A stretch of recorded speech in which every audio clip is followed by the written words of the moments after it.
Welcome back to GMA3. In his joint address to Congress, President Biden set the one-year anniversary of George Floyd's murder as the deadline to pass police reform in Washington. So it's clear Congress is going to miss that goal. However, Senator Cory Booker, one of the lawmakers leading negotiations on the George Floyd Justice and Policing Act, says meaningful progress is being made. So let's bring in Senator Booker now. Senator, thank you for being with us here on this day. I know this day was important to get this legislation done. It was symbolic, but still the bigger importance is to get it right and make it be meaningful. So tell us now, even though progress has been made, what is the specific area where you find you and Senator Scott, essentially on the other side, have the biggest gap you need to close?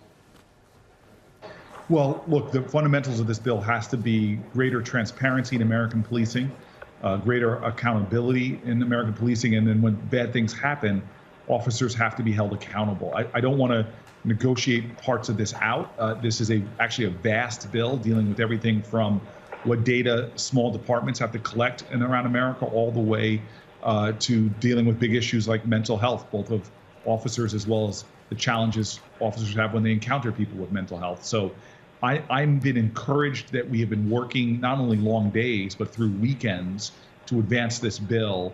I think both Tim and I on the Senate side and Karen Bass and other leaders on the House side really feel like we are closer to done than we are from where we started.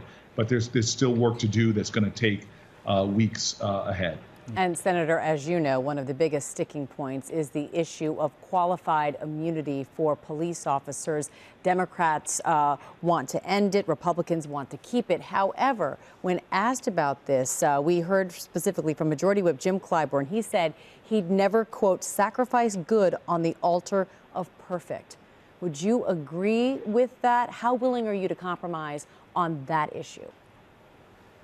Well, I don't think any of us in America should ever be comfortable with a nation where when someone violates your constitutional rights, does something to violate the sacrosanct principles upon this country being built on. That's what this is all about, is what happens when a police officer in encountering a citizen does something really bad that is clearly violative of one's constitutional rights. Should they be scot-free and have no consequences for that, or should they be held to some kind of consequence through civil courts?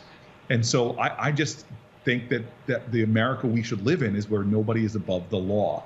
Now, I'm going to stand strong on that, and that's why we're in this negotiation right now. That is one of the points where we have an impasse right now. But I just think that this is going to be something that needs to be in the ash heap of history, that no American should be above the law, especially when it comes to our most sacred constitutional principles. So, Senator, it sounds like you are not willing to compromise on the issue of qualified immunity. Again, I'm working in good faith with someone who's not just a Republican leader in the Senate, but one of my friends in the Senate. He and I have gotten very big bills done to do everything with expanding economic development to criminal justice reform. Everything is on the table right now, and we are working hard, both of us. One of the rare times we've had three black men in the Senate serving together. Both of us have lived experiences of very awful sort of experiences with police. So I know what Tim's values are. I know his commitment to get a bill done that both of us can be proud of, that makes meaningful change, that helps to save lives, save black lives in particular. So I've got a good negotiator at the table. Everything is still on the table, and I'm more hopeful than I've ever been that we can land this in a way that America can have a law. The president will sign a law that will give us more accountability, more transparency, and real consequences when the laws of American citizens are violated. And Senator Booker, you mentioned the three of you, the three black men there, you, Senator Scott, and Raphael Warnock. And I want to ask you, look, you are three black men in a historically white chamber. And a lot of people experience this in their own workplaces oftentimes, where maybe they're the only one in the room that looks like them. And you're up against it and trying to convince others of the way you see it, or that there's a different way of seeing it. Do you find that is your experience as well? And I'm talking to you as just a black man in that chamber, where, as W.B. Du Bois said, that progress in human affairs is often a pull rather than a push.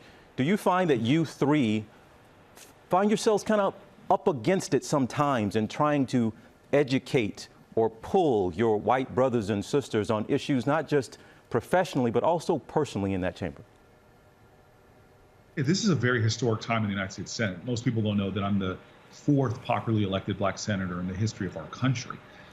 Now in the Senate, we have openly LGBTQ members. We have members who have children with disabilities. We have more women in the Senate than we've had before. All of those lived experiences make for better lawmaking. As we know from the business world, Harvard Business School and other studies have shown diverse teams are better teams.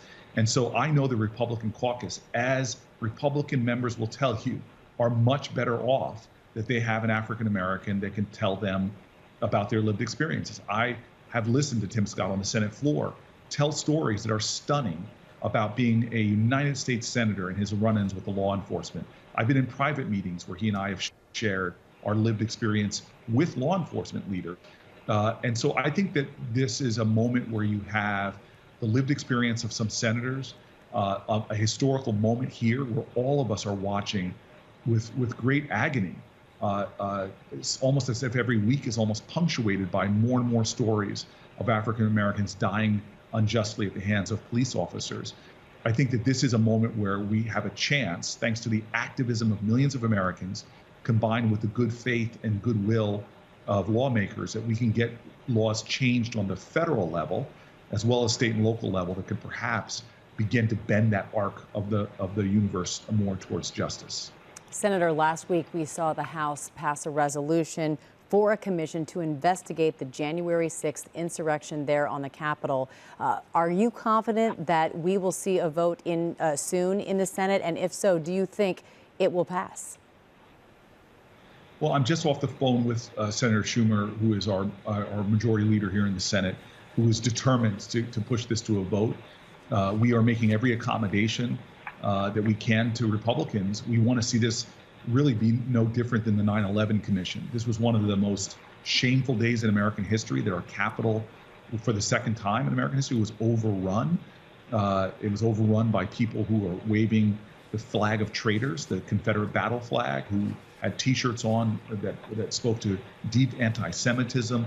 This was people chanting to kill the vice president, who had to be shuttled out with deep security to protect his life. This was a very dangerous day that killed Officer Sicknick, a law enforcement officer from New Jersey. I can go on and on and on. We as Americans have an obligation to ourselves, to history, to prevent this from happening again, to do the kind of investigation like we did for 9/11, which was so fruitful for our own national security and our democracy. To not do that, to me, it's astonishing and unacceptable how someone could vote against that kind of bipartisan a commission. This is just, it's going to get a vote, but God, I hope it passes for the sake of our country.